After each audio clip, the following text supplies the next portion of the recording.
Welcome to Parenting GPS, navigating your parenting journey. I'm Kari, Kling, the host of your show. And today it is my joy to bring back our returning guest, Jessica Lahey, author of two of my most favorite books regarding parenting, education, children, and we're going to share her newest book with you today. But before I introduce her, I want you to think about something. No matter where in the world you live, no matter what you believe about politics, religion, the world, one of the things that all of us have in common is that we worry and are concerned for our children's well-being.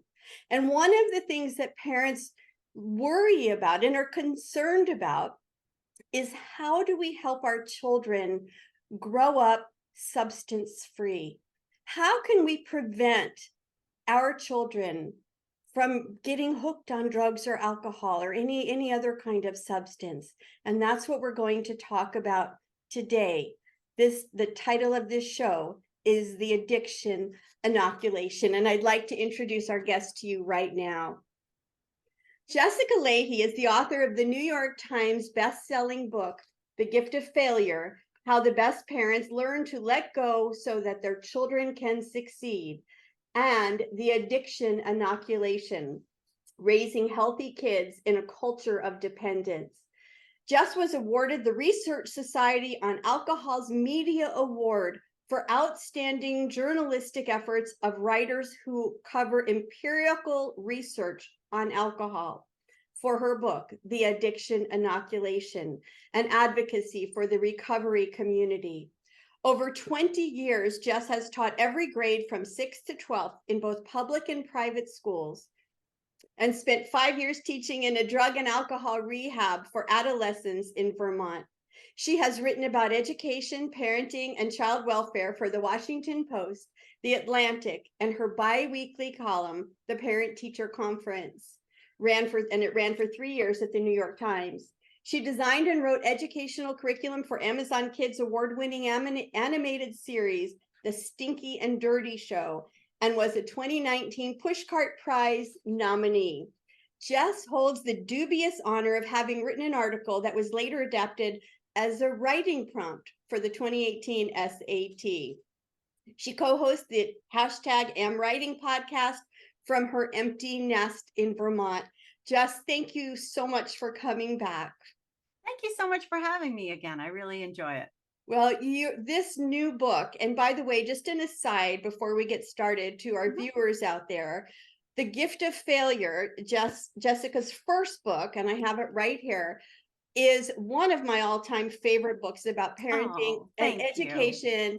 And it's one of the books that I refer most to my parent coaching clients, my one-on-one clients. And so I just wanted to put that out there. If you haven't read that, go run to wherever it is you buy books and get it. Thank you. You're welcome. Today, Jess, we're going to talk about your second book. And this is not just a how-to book to help your children, not become dependent on some kind of substance. It's also a personal story for you. Can you tell us a little bit about how this book came to be? So I actually got sober the same year I was writing The Gift of Failure. It's not coincidental. I got the contract to write The Gift of Failure, and things had gotten pretty dire in my life leading up to that point. And as my dad pointed out in sort of that final moment where all the pieces sort of fell into place, he was like, you're an alcoholic, you need help. This is a huge opportunity, your first book, and you're going to throw that away. And he was absolutely right. And I happened to be ready to hear it. I happened to be in the right place to receive that information. I already knew it anyway. And so I got sober on June 7th, 2013. And congratulations. Thank you. And once I was sober for a year, I started teaching at this adolescent rehab program in Vermont that no longer exists, unfortunately. I'd still be teaching there if it did. I love teaching there. And at the same time that I was sort of thinking, okay, well, I come from a long line of people with substance use disorder, and so does my husband. And so what does that even mean? I mean, like, what do the genetics mean? Does this just automatically mean my kids are doomed? What about my sister's kids? What's the story for them? And I also was looking at the students in my classroom and thinking, how did they end up here? What could we have done differently in schools? All of that sort of stuff. And my job's really fun in that I get to have, questions about things, get curious about things, and then someone pays me to go off and research it for 2 years and then write about it. And I was able to come at this broad, body of data on prevention science, substance use prevention, all of that stuff, and figure out what's myth, what's real, what works, what doesn't, and both for schools and for parents. So like schools, parents, coaches, anyone who mentors kids. So I was hoping this would be a best practices of substance use prevention, so that we could cut through a lot of the myths that people seem to have, like, do I let my kid take sips at home? Do our kids going to drink anyway, and therefore I should just have a party at my house and buy a beer, let them drink, take the keys away so they're safe? Are these things making things worse, making things better, keeping kids safer? What are the myths? What are the realities? And what do we do with that information? So that's where the book came from. It's so important. And you just mentioned about, what do I do with my kids when my kids are seniors in college now, and senior year of high school, all the parents were like, oh, we're having a let them get drunk party. And I thought, what? And that was new to me. I honestly didn't know that people were doing that. And we opted out. And my kids, I'm very blessed. They don't drink. They're not substance abuse users, but I know that that's a big question for people about what to do. And so I want to ask you, what was your ultimate goal for other educators, other parents in writing this book? Before I go on to that, I just want to quickly interject that having those parties and letting kids drink at your home, intellectually as parents, we're like, okay, well, that'll keep kids off the road and keep them safer. But what you're doing is raising not only your children's risk for developing substance use disorder during their lifetime, but raising the risk of the other children there for the risk of substance use disorder. The younger a kid is when they first use drugs and alcohol, and the more frequently they use it during adolescence, the higher their lifelong risk of developing substance use disorder. And let's make this really clear from the beginning: adult use of addictive substances and use between puberty and the early to mid 20s is a totally different deal. The adolescent brain is not done developing until the early to mid 20s. It's in the state of plasticity, meaning that it is growing, developing at an astronomical rate, and it is acutely sensitive to things from the environment that we introduce to our bodies, to our brain, that change things up there, that either change, the way the neurotransmitters work, the way the hormone, all of that stuff. So using a drug or alcohol in adulthood that may have like moderate to mild risk can have moderate to high risk in kids. We have all kinds of research on this. I won't go into all of it right now, but letting the younger kids use, the more we sort of expose kids to alcohol before it is either legal for them or in our house, the way we talk about it, until your brain is done developing, the more you're raising their lifelong risk of substance use disorder. And, we need to protect their brains as long as possible so they can develop the way they're supposed to develop. So all of that said, no, and I'm glad that you interjected that, because I just didn't want that to go past. And it's illegal. And, from a legality perspective, which, the problem with it being legal or illegal is you're laying down a because I said so kind of thing. But the reason it is illegal is that because the child's brain is not done developing until the early to mid 20s. There is a correlation there between there's, a link between age of legality and the human brain. I prefer to talk about it in terms of brain development, because that puts the why in the question, the answer automatically, as opposed to the just because I said so. Because I said so doesn't work for anyone, especially adolescents. So, sticking that in there, I think, is really important. Absolutely. And one of the things that you talk about in your book, and I know this just from other research, is that when children, and they are still children before age 18, begin to, maybe experiment with drugs, and for those that especially become addicted, it's almost, for some people, like that brain development stops. It's almost like someone, I'll give you an example of someone that I know. It's they started doing methamphetamines at 14, and it's almost like sometimes their brain acts like a 14-year-old brain because it's almost like it didn't continue normal development. Would you agree with that? There are a lot of layers here. I want to say a couple of things. Number one, not every kid that tries drugs and alcohol is going to become addicted. So let's just get the fear mongering out of there. But at the same time, even if a kid does not develop, and by the way, instead of saying addicted, we're really supposed to say develop substance use disorder. I am a woman with alcohol use disorder, or I can call myself an alcoholic, but we're supposed to go with that person first language. Even if they don't develop substance use disorder, they're still messing with their brains. So let's just start there, and Right. and keep the developing the real disorder part separate.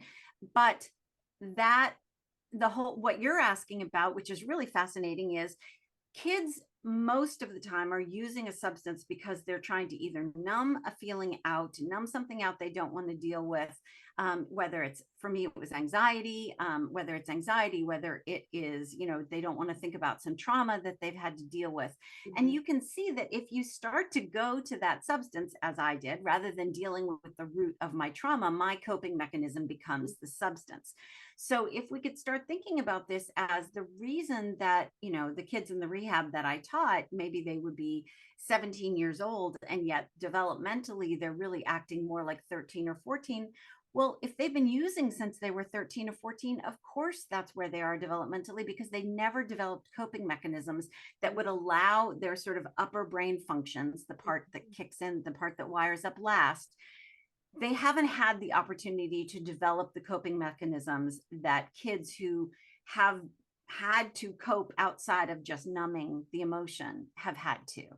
And Mhm. so it's not so much that their brain is arrested at that age, but Right. it really does arrest their coping mechanisms at that age, which can Right. affect a And lot of other things as well. absolutely. And the big thing that I want to share with parents is about, what this culture of dependency is, how, like you said, about teaching kids about, their emotions, so it's not just a coping mechanism, and how do we do that? How do we help children instead of just saying, as you said, because I said so, because as we know that doesn't usually work. And so what I'd like to do is go ahead and take a break, and when we come Mhm. back in our next segment, let's talk about, where do parents and educators begin? We'll be right back.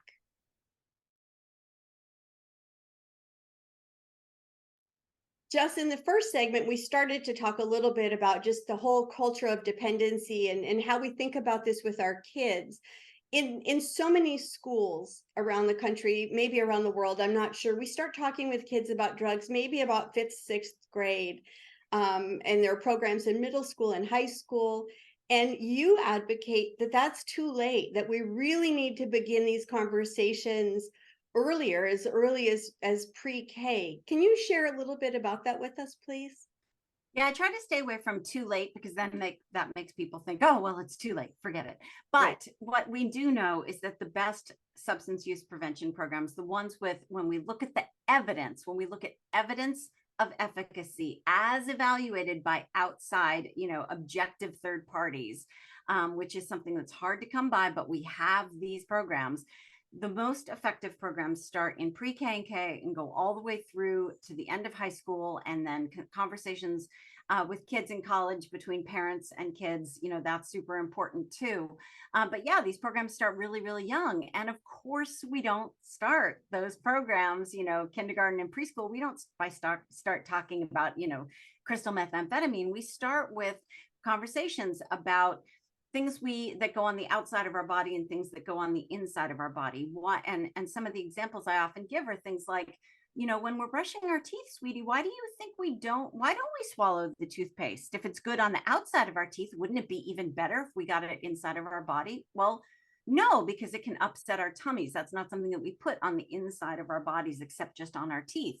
Or here's why we never ever pick up something that looks like candy off the floor and put it in our mouth. We always ask an adult, because a lot of medicine looks like candy. And so these conversations about safety, bodily autonomy, and by the way, those bodily autonomy questions are at the very heart of, making sure that kids are safe and can talk about it if someone touches them in a way they don't like, or talks to them in a way they don't like. these start really young and consider, and, continue along with kids, cognitively appropriate, developmentally appropriate as kids get older. So developmental appropriateness is the key. And if you're not Mhm. sure, like, well, what is appropriate for my child, just think about the kinds of conversations that you have and what they're capable of really understanding. Like you talked about, it's very, very tangible. And so you talk about creating a culture in your family about dependency and about understanding that. Is that how you suggest that parents begin? Yeah, and not only do I talk, what I found out after doing, I do, I'm in schools a lot, I'm in community organizations a lot, doing speaking events. It's one of my favorite parts of my job. And what I heard over and over again was, no, no, no, we want more scripts. Tell us exactly what to say. So this time around, not only do I say, okay, here's what might be developmentally appropriate for a kid of this age, and of course, as parents, we know there's huge variations in that. But not only is this culturally, developmentally, whatever appropriate, but here are some ways your kid might hear that best. Mhm. And for little kids, for example, like they love to learn through songs, they love to learn through pattern recognition, that kind of thing. So moving through, I try to say, developmentally appropriate is a big net. And so if your kid just isn't there, then, you can use your best judgment and figure things out as you go along. But these conversations really do happen organically. If you go to Thanksgiving and, Uncle Ted is asked to go smoke out on the front porch, a conversation about why Uncle Ted is being asked to go smoke on the front porch Mhm. is a really natural topic of conversation there. And the nice thing is when you have this sort of culture of, number one, having these hard discussions, and I say hard conversations because for some parents they are. It's like, the sex conversations and the drug and alcohol conversations. These aren't one conversation. There are lots of conversations that happen over the lifespan of a kid. And the more you have them, the more comfortable they become. In fact, in our house, it's really normal to talk about drugs and alcohol. I don't happen to be an expert on having those sexual conversations. And so it's still a little less comfortable for me. But I promise the more you have these conversations, the more comfortable you become with them, the more comfortable your kid is with them. And they just happen. It is much easier to just go in there and have them rather than dread it and then make it worse the longer you hold off from having these conversations. Exactly. And so you just gave us some examples about maybe how you would begin talking to a very young child with, Mhm. songs, patterns. How do you encourage parents maybe later elementary school, middle school, high school, if let's say Mhm. they've never had those conversations with their kids yet, where would you encourage them to begin and what should they say? So, as I said, there are certain ways that kids may be able to hear things a little bit better in each phase and each stage. And for example, in adolescence, one of the things I love to do is to take advantage of the fact that adolescents do not like being manipulated. At the implication that someone is manipulating them, they go nuts. So we have a lot of conversations around what advertisers are really advertising to us. If you watch, for example, let's say if you see a beer ad in a magazine and there's a whole bunch of teenagers and they're beautiful and they're beautifully dressed and they're fit and they're on the beach having a bonfire and everyone seems to be paired up, are they really selling you a beer there, or are they trying to sell you on this idea that if you drink this beer you Right. are going to have all these things? And then on top of that, having very real conversations about how much brand loyalty is worth to a brand. That's why I included, how much they spend on advertising and how much brand loyalty is worth. There's a reason that the right behind the 50-yard line at a football field, for example, is the prime location to put the beer ads, because if you can get a kid sort of seeing and identifying with that brand from a very early age, it's worth a lot of money to those brands later on. So using all of this information with adolescents, as someone who adores teenagers, I love the fact that the more you understand about how the teenage brain works, the more effective your communication can be. Excellent, excellent point. Because you're pointing it out in real life, and so they've got that feedback right there. It's not like you're creating some imaginary situation. Right. You're asking them to look at life and to make that critical analysis. And so, Jess, We also know the more someone is emotionally connected to something, the greater their learning is. This Right. is research that came out of USC. It's fantastic.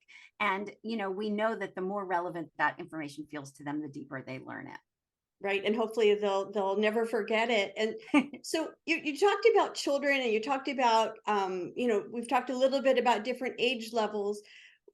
Are there any factors that cause some children to become Mhm. addictive or substance use disorder than others? And share a little bit with us, if you would, about that.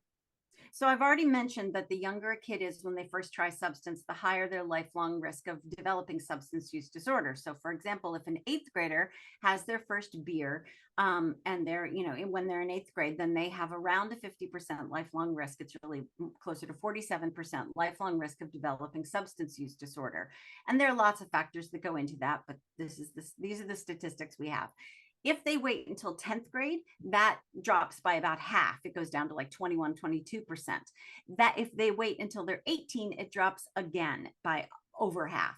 So once we get a kid to 18 or to 28, between 18 and 21, it drops all the way down to about 10%, which is, the risk in the general population. So that's great. And again, we're protecting their brains.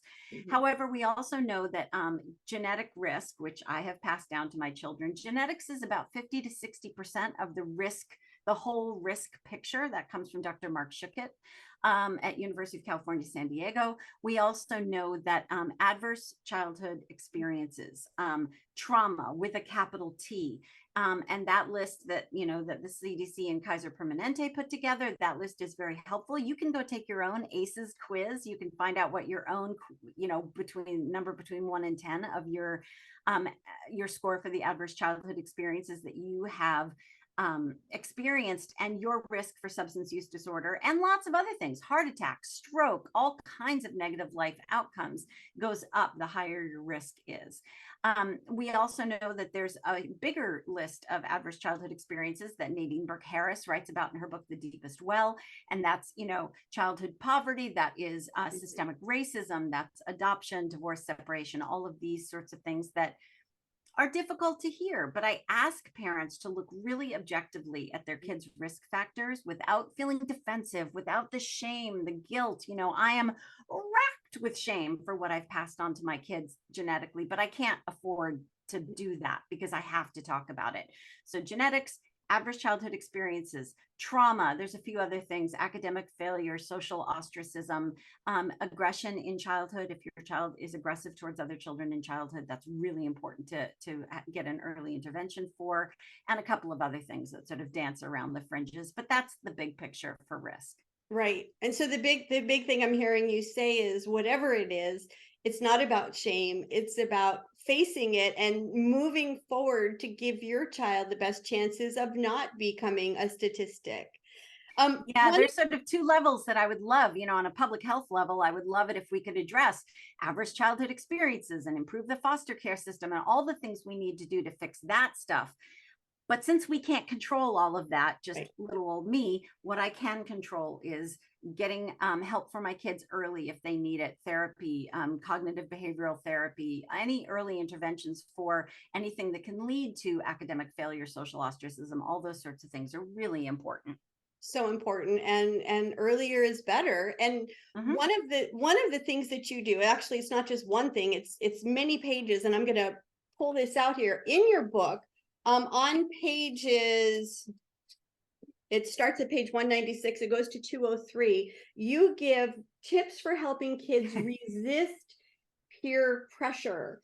And I'd like to ask you, we don't have time to go through all of them. You listed so many, and they're all so wonderful, but They're would not you, mine. That's why that's my favorite part of the book. oh, I asked young adults, adolescents to give me excuses that they could use if they didn't want to use, but they were feeling pressured to use. And of course, no is a complete sentence. I love that, it is that. But there's lots of other things. There's, I am Asian and I get this flushing thing. It's a genetic thing that happens to many people of Asian descent. I am I'm on antibiotics. I can't drink alcohol and antibiotics. I get migraines. Alcohol is a major trigger for migraines.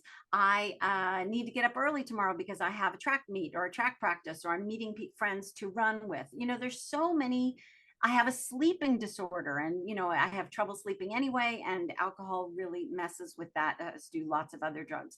So I love that section because they came up with things that I never could have come up with. And then I researched each one of them to find out about whether there was evidence to back that up, so that, they're very real excuses that have a grounding in science. I love them, and I want to take it and plaster it on every middle school, elementary school, high school classroom wall, every home. I some of the other ones that I loved is, I'm allergic. Um, Mhm. or, oh, you have no idea. My mother, my parents drug test me. There's Throw no me under the way. bus. Throw me under the bus. I'm fine with that. If you want to say my mom drug tests, if you want to say my mom will breathalyze me when I come home, I'm cool with that. I'm cool with not being the cool parent. Totally excellent with me. Absolutely. You are right on. And speaking of other parents, we have two questions from Sure. our viewers. And when we come back from our break, I'm going to ask you those questions on their behalf. We'll be right back.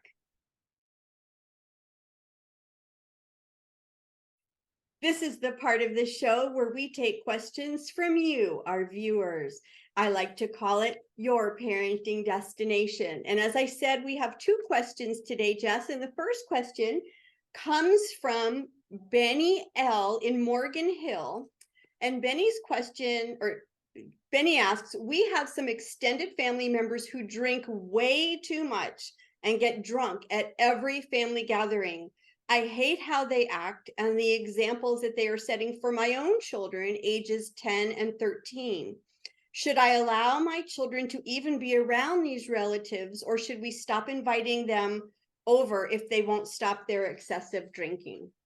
Yeah, so I'm actually going to conflate this with another question I get a lot, which is, does this mean I just can't drink in front of my kids? And the answer is no. Your kids are going to be exposed to people drinking out in the world. It's on television, it's in movies.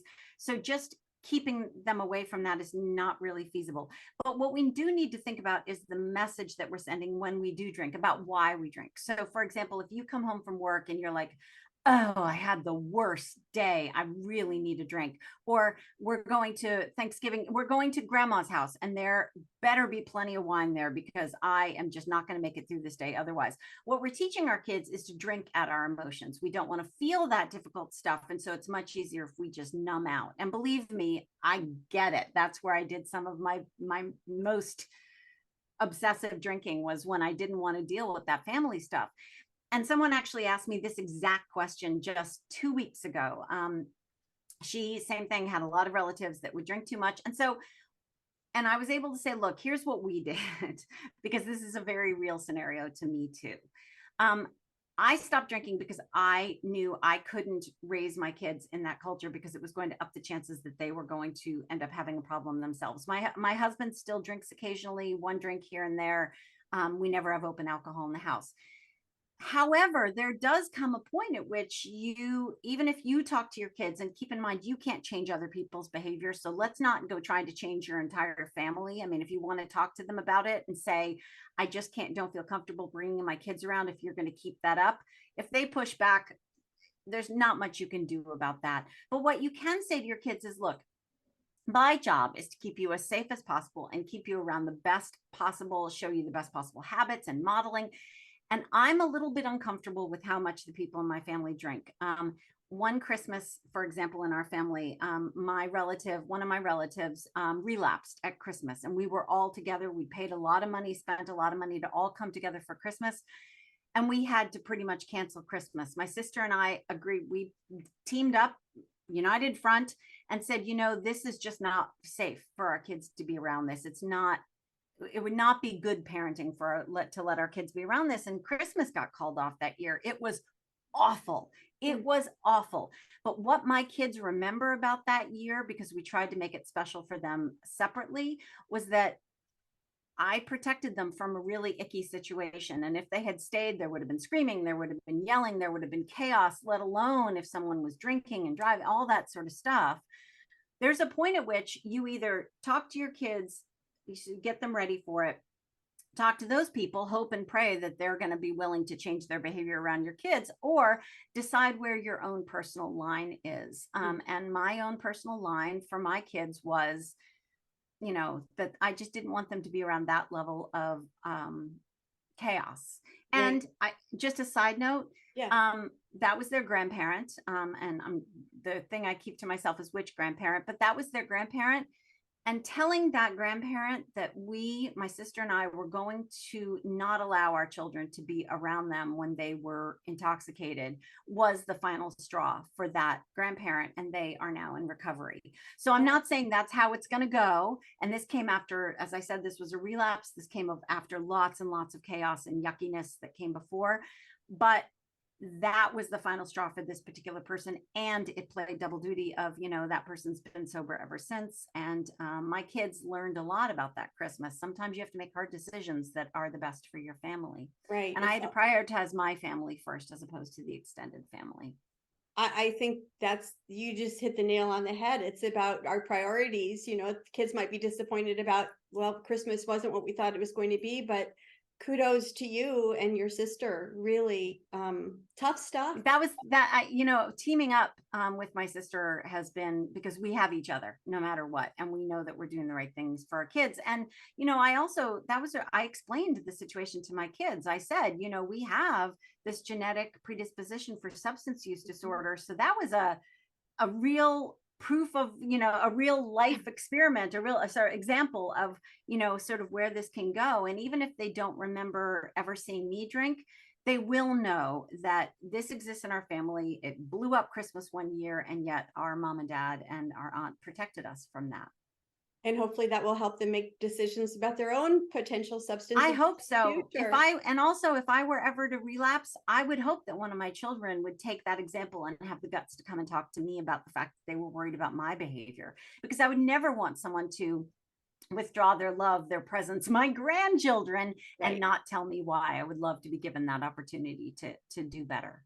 Oh, such a heartfelt story. We have another question today, Jess. You're helping so many people, by the way, with I your hope so. personal examples.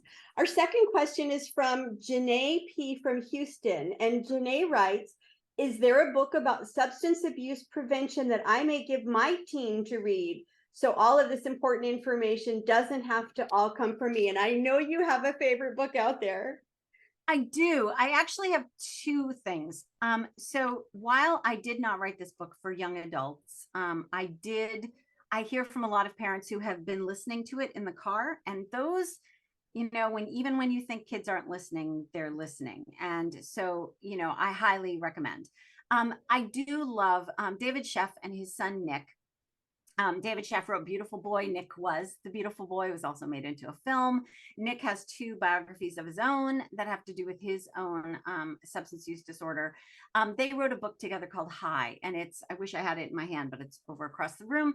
And it's really brightly colored. It's written toward an adolescent. It's really geared for adolescents in terms of language and the tone. My students at the recovery where I worked, they are highly cynical individuals when it comes to this kind of stuff, and they liked that book. It sort of, was approved by the kids who actually had substance use disorder themselves. And so I would beg you, though, if you purchase this book by, again, David and Nick Sheff, that if you purchase this book, don't shove it at your kids and say, here, read this. I heard this was great. I heard it from some expert that this was great. Just leave it in your house. Don't get your parents stink all over it. Just leave it in the living room, in the bathroom, in the car. I think that will up the chances that your kids will read it if they see it lying around and you haven't foisted it on them as some necessary task. That messes with their autonomy, and that's gift of failure stuff. Mm-hmm. That's such great advice. And I love what you said about listening to it as well. Once they have interest, you can listen to the audio, while you're in the car, listen to it together and have a great discussion about it. Especially as your kids are going from sort of young adult to adult books, that sort of early teen years. We tend to underestimate what they'll be interested in. My daughter, who's in college now, lots and lots of books became her favorite because I was listening to them in the car. Stephen King's On Writing has been a book that we've listened to many, many times. And I think the first time she heard it, she was maybe 10 or 12. So don't underestimate, your kid's capacity to tune in here and there and hear some things that might be beneficial. So planting those seeds, don't ever underestimate that. I wish we could go on and on. You have such wonderful advice for parents on this topic, but we're almost out of time, Jess. And so I'd like to ask you right now to please share with our viewers, where can they find your website, your books, anything else that you'd like to share with them? So you can always find everything of mine at jessicalahey.com. I was told by someone that maybe people want to learn about substance use disorder privately instead of going to like an event to hear me speak or something like that. So I started making daily 90-second videos, and there are 170 of them where I go through the entire book, The Addiction Inoculation, for the most part, the big points. And that's on my Instagram at Teacher Lahey. And I'm actually doing the gift of failure right now. So I put up daily videos hitting the high points, sort of the Jess Lahey notes of her own work kind of thing. But if you go to my website, you can also find a table of contents for every single episode. So if you wanted to go to a specific episode, it's there on my website. And your short videos are, I have not seen all of them, but I've seen many of them, and they're very powerful. You're succinct, you're to the point. Thank you. And I highly recommend people looking at your book, looking at your Instagram account, looking at your website. And so I'd like to close our show today with a quote from you. It's from your book. And if anybody's interested, it's on page 20 and 21. And it goes like this: if we can help kids manage their emotions and moods without having to resort to self-medication, we can increase their chances of making it to adulthood substance-free. So yes, it all starts when they're little, talking about their feelings, talking about their coping, talking about whatever it is that's going on in their lives. And thank you Name it so to much. tame it. Emotions, name them to tame them. I love it. Thank you so much for being my guest once again. I'm so glad you were here. Thank you for having me. I've really had a great time. Thank you.